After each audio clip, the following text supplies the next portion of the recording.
Jesper? Hej, Jesper.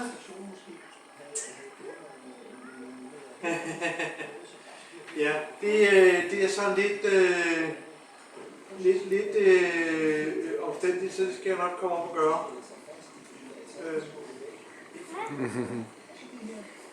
Ja.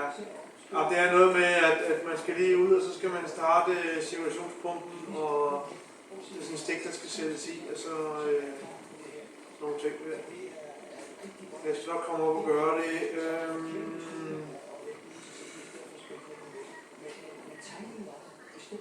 Ja. Ja.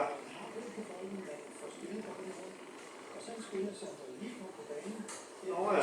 Oha, og det er ikke lige noget for dig. Det er ellers kommer helt op på loftet og kravle ud i råbruden. Ja. Så. Men jeg tænkte på, hvad nu hvis jeg kommer forbi torsdag, er det ude på, eller hvad?